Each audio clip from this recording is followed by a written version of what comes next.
So you've gotten to talk with all these photographers. So I know you probably hate this question, but with all of the experience you have as your own photographer and talking to other photographers, what do you think essentially makes a good photographer? Oh gosh. For me, it's somebody who has something to say. And that sounds, again, very institutional museum talk. But like when you look at the work of I mean, I love history, so I love knowing what came before me, and it has a vintageness to it that's always fun. But it's like, the photographers that I look into, and I think Laura and I agreed on this too. It's like one of the things, I mean, it's really easy for photographers now to trash the iPhone, for instance, or whatever the latest technology, or autofocus, or whatever makes things easier. But the thing I would never trash autofocus. No, what a gem of a technology. Kind of have to have that. But yeah, but that's these tools enable us to do things that we weren't able to do before, and a lot of it is getting into the moment.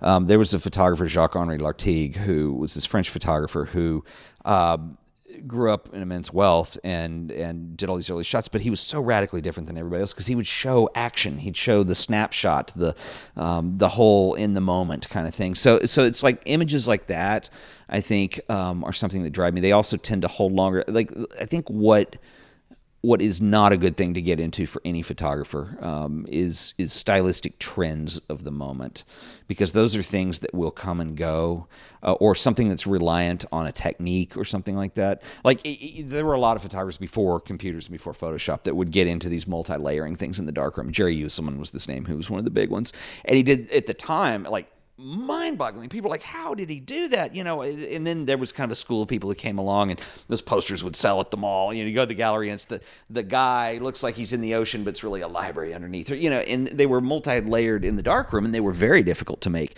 But now that Photoshop has come along, there's always a technology behind it that completely nullifies all that work, because you don't recognize the challenge that it was to do that anymore, because it's easy to do in Photoshop.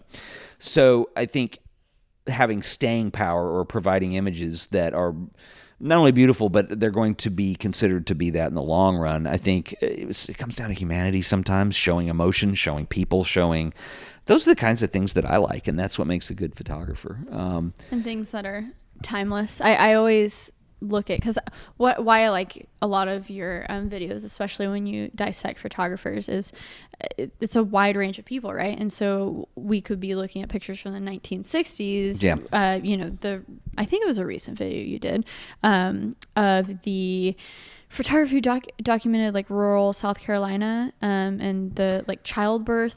Yes. Who was that? I forgot his name. W. Eugene Smith. Yeah.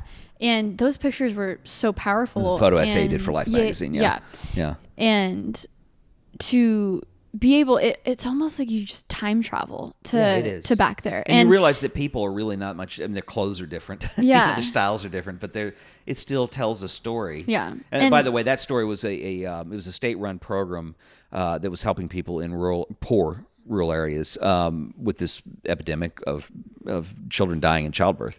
And so this was about a nurse midwife who was on this crusade to try to have better success with it and help these people with, and that was something that happened in the 1930s. But you're right, it could have happened yesterday, or who cares? I mean, it's something we can identify story, with. But right. Also, and I think it's so fun to look at pictures of, you could take a picture today, and if it's a really good picture, it might just be something that's like, oh, that's cool. You forget about it. But then when you're looking back at it in 20 years and you see that car that looks so crazy in the back of the picture, and you see what the person's clothes was wearing, and it's just a little time capsule where it's even almost cooler, 20 years from now. Well, there's a period too, because so you take it now, it's cool. 10 years, 20 years, vintage, Yeah, exactly. That 10-year gap you got to get past. Exactly.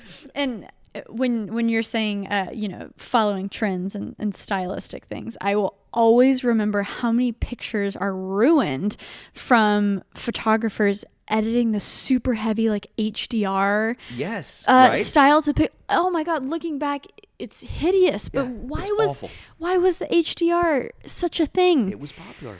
Oh my gosh! I mean, it just I makes hated it even when it pictures was, look but so whack. oh yeah, it's like bubblegum colors and basically, if you it's a technical term if you know what we're talking about. So early digital cameras. Yeah. What is the technical term for it? Early digital cameras had a limit to the dynamic range they would handle. All that means is like if you look at on a spectrum, like even when you're looking at us right now, things that are dark like shadows like this versus things that are bright like the wall, or if I pulled one of these lights down, it would blow out, right? Because the camera can't handle. Like your eye can handle it, but the camera can't render detail in dark areas. It has a range that it's limited to. Sorry, my mic's going over here.